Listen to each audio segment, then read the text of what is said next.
Debo agradecer su presencia, realmente es muy importante pues mantener estos contactos pues internacionales.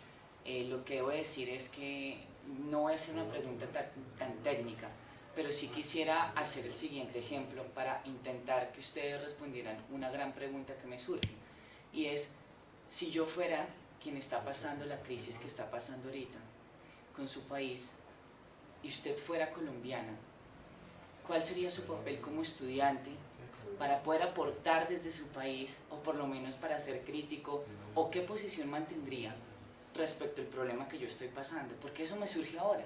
Me surge una cierta serie de preguntas de qué debe hacer la juventud colombiana frente a las circunstancias que pasan con nuestros hermanos, porque ustedes son mis hermanos, ante las necesidades del mundo. Entonces es algo que a mí realmente me pone triste, porque es triste, pero que realmente creo que es importante decirlo. Nuestra juventud se pierde en muchas cosas, pero cuando nuestra juventud se da cuenta de la importancia y de los intereses que como generación tenemos para las próximas y para la nuestra, que siempre estamos diciendo como vamos a trabajar por las futuras generaciones, y yo debo decir que mi generación también tiene el derecho a estar en una generación de justicia y equidad social absoluta. Entonces quisiera que te colocaras en mi posición y me dijeras a mí cómo intentarías intervenir en esos asuntos. Gracias. ¿Cómo te llamas? Andrés. Andrés. É muito lindo o que disseste, porque nós, brasileiros, nós temos a impressão que vocês que falam espanhol, enfim, da América Latina espanhola, não nos consideram latino-americanos. Inclusive, todo o projeto da UNILA, a Universidade da Integração Latino-Americana, toda vez que o presidente Lula falava desse projeto, ele estava pensando justamente nessa irmandade latino-americana, na ideia de que os latino-americanos hispanofônicos, hispanohablantes, nos vissem como irmãos latino-americanos, porque nós não somos vistos assim, por todos os países e nem por todo mundo. Né? Parece que o Brasil não era América Latina, a gente é outra coisa, nós estamos geograficamente na América Latina, mas na América do Sul, mas não somos hermanos. Então, é uma pergunta muito instigante a sua. Eu poderia resumir a resposta em uma frase: resistência. Resistência. E é o que nós estamos fazendo aqui, neste evento. Né? Nós, eu, Tatiana, Daniel, Letícia, nós somos uma pequena parcela, pequeníssima parcela de professores de direito internacional brasileiros que estão dispostos a olhar e analisar todo o contexto jurídico e político, porque estão juntos, a partir dessa perspectiva crítica. E eu acho que seria muito importante que vocês, estudantes latino-americanos, resistissem, denunciassem, porque vocês estão vendo o que está acontecendo em relação às posições dos governos latino-americanos. Qual a posição do governo colombiano em relação ao golpe? Qual é? É a posição de estar de acordo, de não falar isso publicamente, mas continuar as relações com o Brasil como se nada tivesse acontecido. Né? Ouvimos uma ou outra voz denunciando e tentando levantar uma bandeira de resistência, mas as posições políticas oficiais, tirando Venezuela, né, principalmente, tirando o Equador, e poucos outros países, a posição é de afago a esse governo golpista. Posso, Marta? Sim. Eu vou te responder como uma estudante latino-americana, que é isso que eu sou. É claro, eu falo da nossa geração no Brasil neste sentido. Quando eu entrei na graduação, a gente vivia uma política externa ativa e altiva, com projeção internacional, com crescimento econômico, com inclusão social, e defendendo bandeiras de integração latino-americana que são caras para os estudantes brasileiros de gerações. Quando eu saio da graduação, poucos anos depois, o cenário é outro. E a desmotivação é enorme. Mas a resistência que a professora Larissa mencionou é fundamental. Às vezes, talvez a nossa única resistência seja estar aqui hoje falando disso. Então, em termos de solidariedade, jamais deixar passar. E jamais tentar acreditar que na manhã existe a possibilidade de reverter. Mas esse é o meu sentimento como uma estudante latino-americana que também está preocupada com o seu próprio futuro. Solo dos cosas porque las profesoras se tienen que ir y luego seguimos. Sí, yo creo que para responderte a tu pregunta, yo creo que la mejor forma de resistencia o de revolución es la educación, es informarse. Fíjate lo que nuestras compañeras nos están diciendo. Los gobiernos de izquierda le abrieron las puertas a una serie de servicios a población tradicionalmente marginada, pero no los educaron ni en el uso de la información, de esos servicios, ni en lo que costaban esos servicios, no en términos económicos, sino en términos de luchas políticas y en términos de posibilidades de renovación. Si quizás ese pueblo hubiese estado más informado, no se hubiese dejado manipular tanto por Globo o la televisión. Aquí llamémosle, pónganle el nombre del medio de comunicación que le quieran poner, punto. Y eso nos pasa cuando perdimos el plebiscito, por la paz aquí en Colombia, nos pasa con el golpe de Estado brasilero, le pasa a los venezolanos con su gran crisis de ahora. Creo que si nosotros nos tomásemos más en serio, o en Perú, si nosotros nos tomásemos más en serio la tarea de aprender, pero sobre todo de reproducir la información cierta y de aprender lo que nos han dicho estos 3 días, cuestionar, cuestionar, cuestionar y cuestionar. Lo que les dije yo esta mañana en el discurso de inauguración, hay que aprender a cuestionarnos, a cuestionar a nuestros profesores, a cuestionar a nuestros colegas, a cuestionar a los medios de comunicación. Si tú me preguntas cuál es la mejor manera de empoderar a tu generación, te digo que es informándote, estudiando y ayudar a aquellas personas que no tienen la capacidad de acceder a un sistema de educación privado como el nuestro, que por fortuna ustedes no tienen ese problema, llevarle la información y la educación a todas las esquinas del lugar y a todas las personas que más lo necesitan, para evitar que esta nueva era de post-truth, palabra que odio, esta nueva era de mentiras y manipulaciones, sigan permitiendo este tipo de crisis, como la que ocurre en Brasil ahora, creo yo. ¿Ustedes querían decir algo más antes de despedirse? ¿Ya? Muchas gracias por haber venido. Espero que logren subirse al avión y feliz regreso a Brasil. A gente se ve. Solo 2 segundos.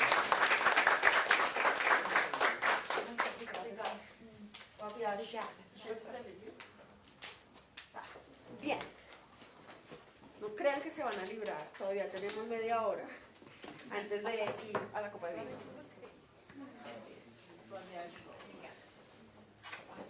Sí, sí, aquí no ven. Bien, Camila tiene una pregunta. ¿Quién tiene preguntas para nuestros otros panelistas, para Leticia y para Daniel? ¿Camila?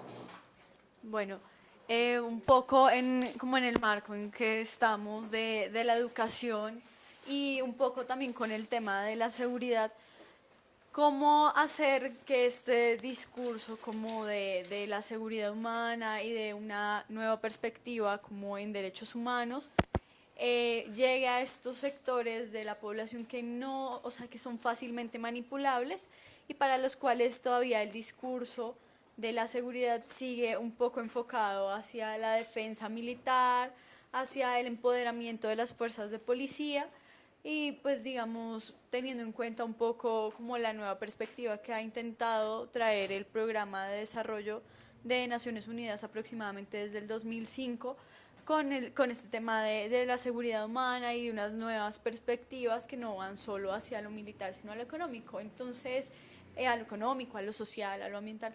¿Cómo hacer que esta nueva idea de seguridad logre como permear, I know, like, understand, como en estas capas de población que no pueden, sí, como que les cuesta un poco comprender esta nueva dimensión? ¿Qué estrategias podemos usar como docentes en este enfoque? Gracias. Yo tengo una pregunta. ¿O alguien más tiene preguntas? Andrés, por favor, gracias. Andrés, Dirán que solo molesto con preguntas. no, para nada, esta es para ustedes. Es muy interesante hablar del sistema democrático posconflicto. Realmente tengo, o me sobresalté cuando el panelista habla sobre también tocar el tema de derechos humanos. No sé si escuché mal o tal vez no lo logré entender, pero no veo como una profundidad en el tema de que los derechos humanos jueguen o no un papel fundamental para un sistema democrático posconflicto. Desde la academia, y lo que creo desde niño, es que la dignidad humana es el pilar fundamental de nuestra sociedad y debe ser un pilar fundamental y específico.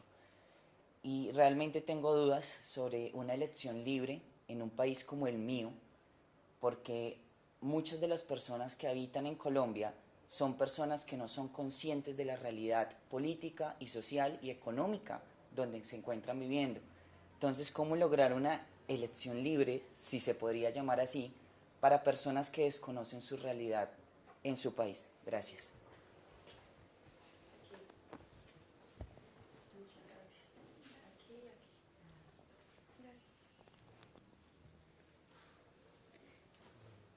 Digamos que dentro de lo que entendí, me quedó una duda que fue en lo que mencionaban, digamos, de cómo mantener un balance en lo que es la intervención que se puede generar en cuanto a cuestiones de derechos humanos por parte de organizaciones como la ONU y pues sus subsecciones, por decirlo así, y lo que es la ONU como una figura política, ¿no? O sea, hasta qué punto dichas intervenciones dentro de nuestro contexto actual, por lo menos utilizando el caso de Colombia, pueden realmente generar efectos positivos o negativos dentro de nuestras dinámicas políticas.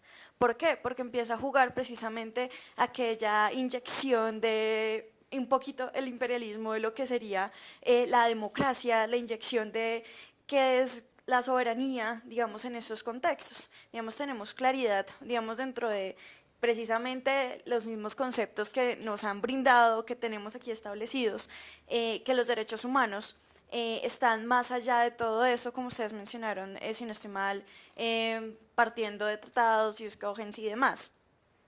Pero ahí pueden, digamos, en qué momento puede mantenerse como un balance entre esa figura política, el uso de estas figuras políticas de intervención en los derechos humanos con la soberanía como tal de nuestro país y cómo vamos a manejar, digamos, el proceso o todo el trabajo que nos queda por delante, que es mucho dentro de esta fase de posconflicto. Gracias. Aquí se lo puedes enviar. Perdóname, gracias.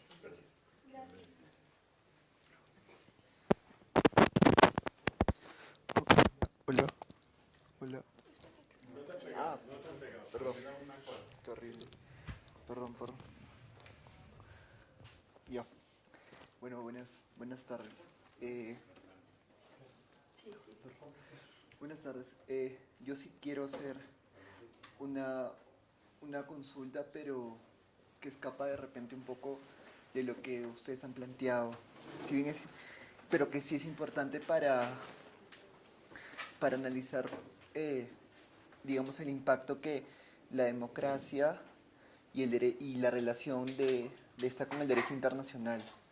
Y es algo también que me gusta preguntar. Yo soy de Perú y ya esta pregunta ya la hice a un profesor colombiano y me gustaría hacerlo a ustedes que también quizás no han pasado un conflicto armado como en Colombia como el nuestro, pero sí han salido de una dictadura al igual que las del Cono Sur como Chile o Argentina. Y es sobre el caso Hellman contra Uruguay de la Corte Interamericana, que bueno, Uruguay tenía una ley de autoamnistía. Esta ley fue en diferentes épocas validada a través de un referéndum democrático y la población votó a favor, y dentro del fallo de la Corte Interamericana, es solo un párrafo, señala que, que más allá de la aprobación popular que tuvo esta ley de amnistía generaba impunidad.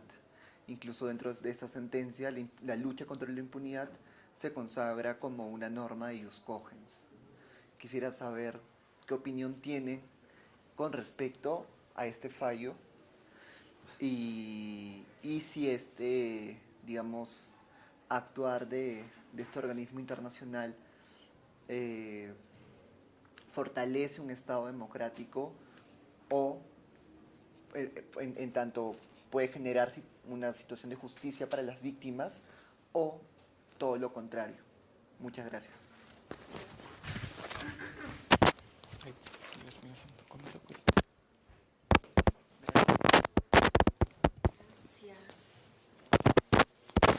Bien, y para finalizar, me toca a mí la pregunta. Solo dos comentarios, es una pena que Andrés salió. Para aquellos que todavía tienen fe en los derechos humanos, creo que valdría la pena que se leyesen los textos de Martí Koskiniemi sobre cómo los derechos humanos son también una estrategia, son políticos, y cómo los derechos humanos también son una estrategia de poder.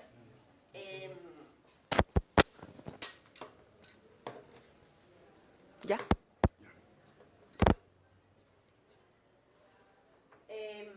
Y como por ejemplo la decisión de Hellman, o el caso Hellman, se podría leer.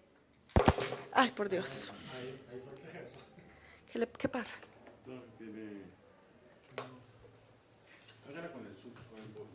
Sí. Ya. Gracias. Y cómo la decisión de Hellman se puede leer como hegemónica, ¿no? Eso valdría la pena analizarlo. Bien, Daniel, Leticia. El asunto de las intervenciones es quizás el mejor ejemplo para ver la política detrás del derecho. Y como decía Anofor esta semana, cómo al final el derecho internacional particularmente tiene que ver con el poder económico.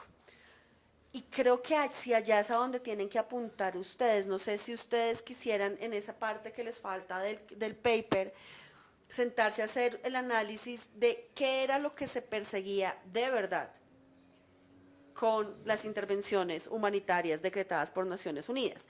Y quizás hacer un contraste, y es por qué en situaciones similares Naciones Unidas no metió la mano. ¿Por qué no hemos intervenido en Siria, por ejemplo? Más allá de la pelea Rusia-Estados Unidos, no voy allá, sino nosotros sabemos que detrás de estas resoluciones hay toda una justificación económica y política que tiene que ver con ajedrezes geopolíticos. Claro, eso no lo dicen las resoluciones, no lo van a decir nunca, pero creo que valdría la pena que ustedes nos intentasen demostrar. Uno, eso que ustedes quieren es demostrarnos que esa lectura cosmopolita y naif, por decirlo de alguna manera, de ay, qué bonitos son los derechos humanos, viva la democracia, vamos a ir a Irak o a Haití o al Líbano a construir un Estado de Derecho, y realmente lo que están haciendo es llevando a sus inversionistas, llevando a las multinacionales, creando espacios. Porque ustedes señalaron por qué la justicia era un asunto tan importante en las últimas resoluciones. Blanco es. El Banco Mundial lleva años diciendo que la regulación, que la normativización, la estabilización del Estado de Derecho, el fortalecimiento de la administración de justicia son condiciones necesarias para, y es un círculo, ¿no?, el correcto funcionamiento de un Estado. ¿Para qué? Para que los inversionistas tengan seguridad jurídica. Punto. No lo dicen así. Nos lo venden detrás del paquete de derechos humanos, nos lo venden detrás del paquete de la sana y correcta administración de justicia, nos lo venden detrás de the rule of law, pero en la última lo que quieren es que los inversionistas cuando lleguen al Estado no lleguen a un Estado tan fallido y más o menos puedan llegar a hacer lo que hacen. Entonces creo que valdría la pena que ustedes desmenuzar, yo sé que eso es lo que quieren hacer, pero valdría la pena que lo dijeran un poco con más de dientes. Yo sé que la políticamente incorrecta de esta mesa soy yo, pero valdría la pena que lo dijesen un poco y que hiciesen esas comparaciones de históricos, sociales, geopolíticas de algún caso, obvio, no se puede hacer de todos, de miren lo que realmente estaba detrás, miren qué pasó después de que la operación de mantenimiento de la paz salió, quién se quedó, quién se fue, qué dejaron, qué se llevaron, esto último es muy importante, qué se llevaron, cuánto se llevaron. Y, por otra parte, miren esta otra situación, porque aquí no fuimos a meter la mano, ¿qué había detrás? Creo que eso valdría la pena. Andrés, había salido, pero te había dicho, quería decir algo con ocasión, al escucharte pensaba en mí cuando tenía tu edad y estaba en la facultad, esa pasión por los derechos humanos, viva los derechos humanos, sin derechos humanos no somos nada ni somos nadie. Sigo teniendo fe en ellos, pero ahora, sobre todo después de estos 3 días, estoy cada vez más convencida de la importancia de la relectura, de lo que entendemos por derechos humanos y reconstruir la narrativa de cómo los derechos humanos han sido también una estrategia de dominación y de manipulación, especialmente de los países latinoamericanos y de los pueblos latinoamericanos, y cómo digamos, cómo los derechos humanos pueden servir mucho para empoderar un pueblo, pero también puede servir mucho para acabar con un pueblo. Entonces hay que tener mucho cuidado con esa fe en los derechos humanos, hay que leerse los textos de Martí Koskiniemi, de Thomas Minion, de todos estos teóricos críticos de los derechos humanos, porque tienen tanto de largo como de ancho, y hay que tener un poco de cuidado con esa fe ciega. La fe ciega nunca es buena para nada, ni para los noviazgos, ni para la academia, ni para la política, ni para nada. Camila, ¿tú quieres decir algo antes de que Daniel y Leticia? ¿Sí? Vale, listo. No, es una cosa muy pequeña y también me parece interesante en cuanto a estos temas de intervenciones, y es como el doble concepto que tiene Naciones Unidas en cuanto al tema de seguridad, que incluso se ha tratado de llevar como al concepto de derecho humano. Entonces es un poco en la línea de lo que dice Paola en cuanto a la tergiversación de esta categoría de derechos humanos. Cómo se le vende a los estados este concepto de seguridad como una necesidad, y más a los estados de tercer mundo, y al mismo tiempo Naciones Unidas maneja un discurso dual, por un lado el del programa de desarrollo en el PNUD y por otro el del Consejo de Seguridad. Entonces, al momento de que un estado va a diseñar la política de seguridad y defensa, que es en últimas lo que implementan los gobiernos y en lo que se basan durante su mandato, ¿cuál cogen? Entonces, y entonces, ¿por cuál nos vamos? Por el garantista y el de los derechos humanos, pero que a fin de cuentas, ¿cómo nos sirve? Entonces, un poco poner en la balanza cuál de esos dos conceptos es el que se está cogiendo, como el discurso que hay al interior de la misma Organización de Naciones Unidas y que permea a los estados y les causa un daño terrible, a fin de cuentas. Es como ese... Muchos tienen 10 minutos.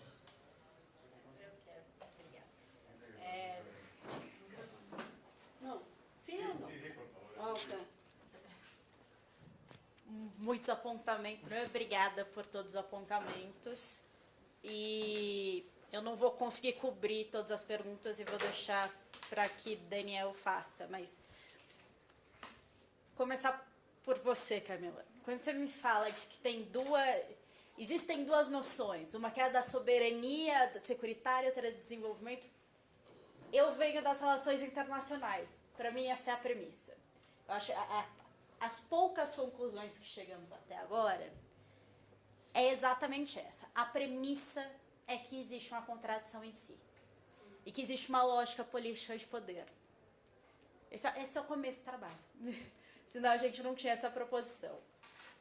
O caminho é entender esse mecanismo jurídico, porque ele não se dá fora disso. A força per se, e daí sim, por que não se intervém na Líbia? Ou se interveio na Líbia e não na Síria? O caminho jurídico é inevitável. E essa é é o que nos guia durante a pesquisa. E as conclusões parciais que a gente chega agora é que, de fato, está corretíssimo, existem movimentos duplos, duais de entendimento. Um é de uma afirmação retórica, teleológica, de uma finalidade de proteção, e a outra é de uma falta de aplicabilidade, de uma falta de eficácia e de realidade.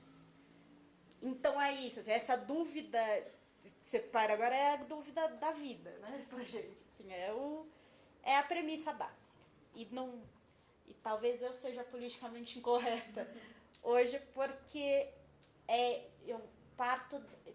É isso. Este é o meu lugar de partida. O projeto político está dado. O que a gente está tentando ver a dinâmica é se pode-se abrir mão destas condições mínimas.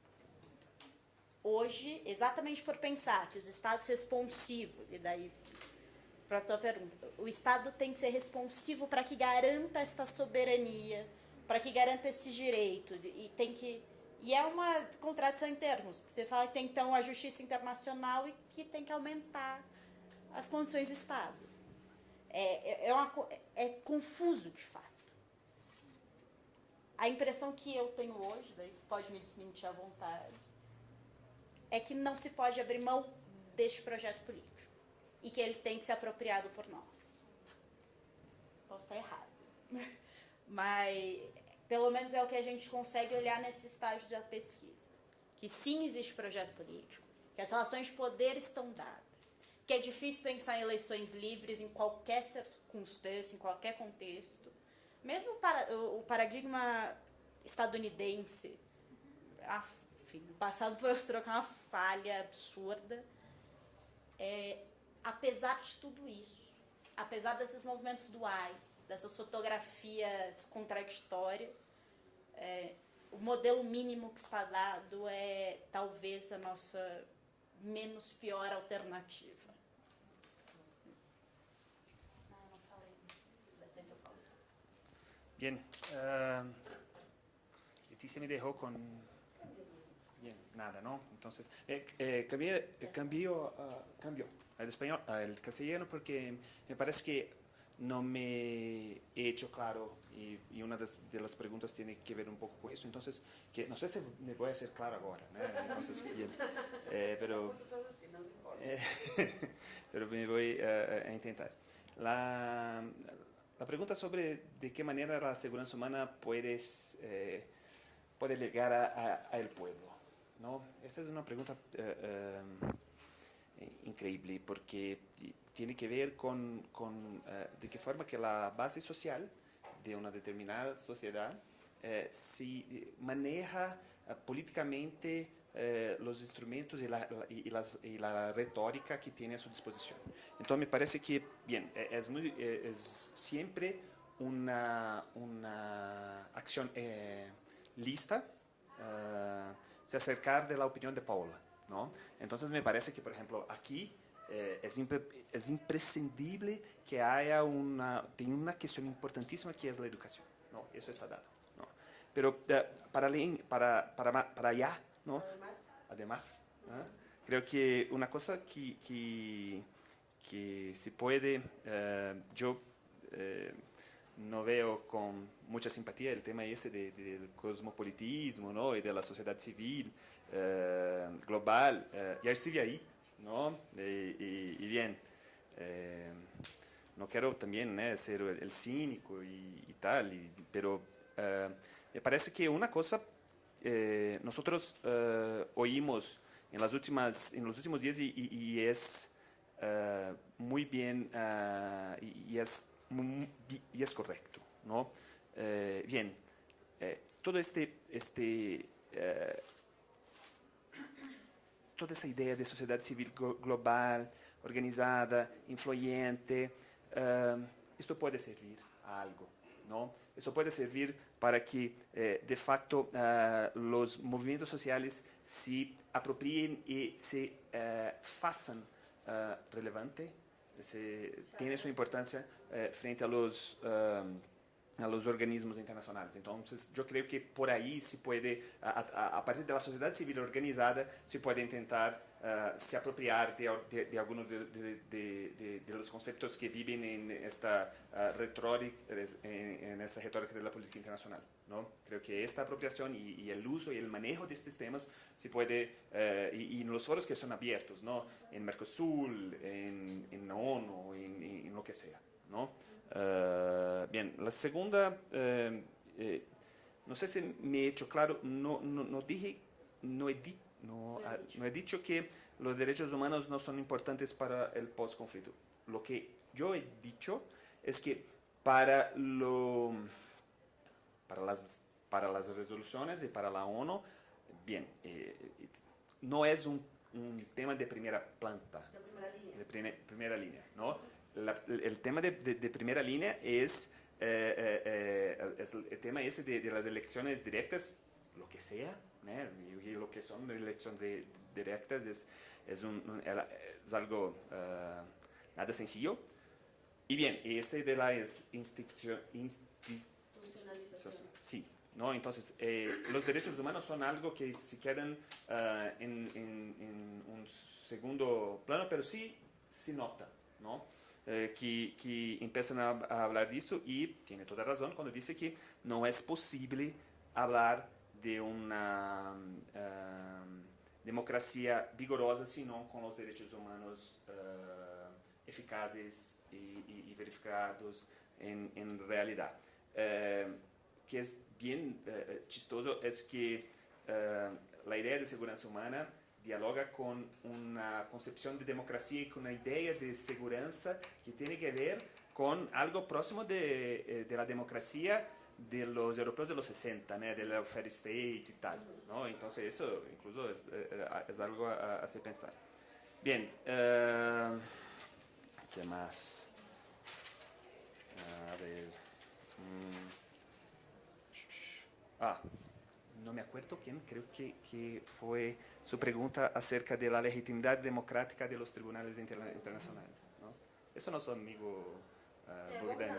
Sí, es todo. Y bien, por ejemplo, yo puedo dirigir sobre algo de Brasil, y que algo que yo tengo una lista, ¿se dice eso, no? Una lista. Cosas que voy un día a escribir y estudiar. Algún día lo haré. Sí, bien. Una de las cosas que más me llama atención, por ejemplo, en el caso que en Brasil llamamos del caso de la guerrilla de Araguaia, el caso Gomes Lund, es que, por ejemplo, el fallo estableció una serie de consecuencias y de obligaciones de Brasil con relación, por ejemplo, a la Comisión de Verdad y tal, bien, las cosas que vosotros pueden suponer. Y, por supuesto, la suspensión de la ley de amnistía de Brasil, de 1979. Bien. Todo fue cumplido, mal o bien, pero este punto específico no, de la ley de amnistía. ¿No? Y a mí parece que el judiciario brasileño sistemáticamente dice, no, aquí no, eso no, el resto, ok, pero eso no. Y me parece que esta opción del judiciario de Brasil tiene que ver con el hecho que gran parte de la sociedad de Brasil apoya la ley de amnistía. Entonces, eso tiene que ver con, incluso los últimos sondeos, ¿no? Dicen que son pocos, ¿no? En los últimos 5 años han hecho 2 grandes sondeos sobre ese tema, si la población de Brasil apoya o no la ley de autoamnistía, y es siempre bien reñido el resultado, pero que la mayoría cree que sí, ¿no? Que la ley de amnistía es algo que debe permanecer. Entonces me parece que el judiciario brasileño, además de otras cuestiones, también se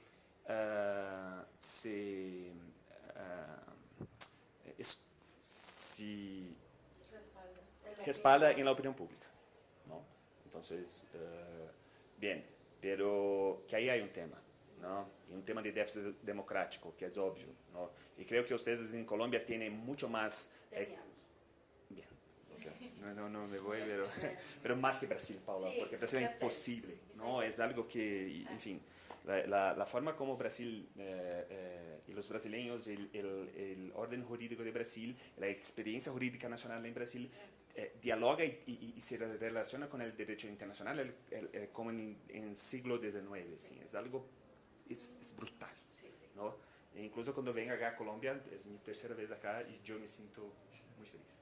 Por varias razones, claro, ¿no? Paula es una gran amiga, pero eso acá me parece que tiene un papel en toda la región, ¿no? Que es increíble, ¿no? Entonces, un saludo por eso. Bien, ¿qué más? Sobre el tema ese de que Paulo comentó, ¿no? De cuáles son los motivos reales para una comprensión selectiva con relación a los casos y las realidades. Bien, Paulo, es muy sencillo hablar lo que yo voy a hablar, es muy... en fin, pero este proyecto camina hasta ahí, ¿no? Pero que no logramos hacerlo, ¿no? Ainda. Pero me parece que eso es esencial, es fundamental, ¿no? Si no consideramos de qué forma, si no analisarmos las condiciones y de qué forma que los intereses y por qué a las grandes potencias, a ellos, a esos estados no es conveniente una determinada acción o eso es todo el tema, ¿no? Todo el tema está ahí, ¿no? Y bien, sabemos eso, ¿no? Por eso que incluso empecé mi ponencia hablando que es un proyecto en curso, ¿no? Bien, una palabra sobre el tema de las profesoras acerca de la situación política en Brasil. Hay una cuestión específica, es muy complejo ese tema, no me voy ahí, ¿no? Solo quiero decir una cosa que para mí es fundamental, que es el facto que las élites políticas en Brasil finalmente se quedaron ciegas por la cuestión ideológica.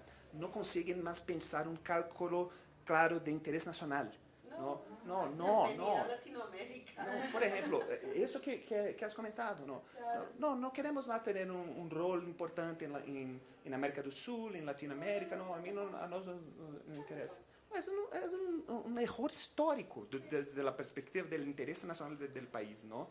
Y creo que puede producir malos efectos en todo el continente, ¿no? Me parece, porque es distinto de pensar, no tenemos una ambición imperial y no es de eso que se trata, pero que Brasil podría tener, como me parece que durante algún tiempo consiguió tener un papel de estabilización, de promoción de los derechos humanos en todo el continente. Y una otra cosa también que se tiene que remarcar, esto es un movimiento que es más fuerte ahora en este gobierno de Temer, pero es un movimiento que se empezó un poco antes, ¿no?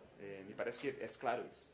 La política externa de Lula no es históricamente, si van a probarlo, la política externa de Lula fue muy distinta de la política externa de Dilma. Bien, creo que ya nos merecemos un descanso después de 3 días de maravilloso evento, pero agotador evento. Aquellos que quieren, los invitamos a una copa de vino en la Casa Externadista. Muchísimas gracias por aguantarnos hasta aquí y espero que esto no quede en video y en bonito papel, sino que se transforme en un compromiso individual y colectivo de actuar diario por la transformación de una región que tanto nos necesita. Muchas gracias. Buena tarde.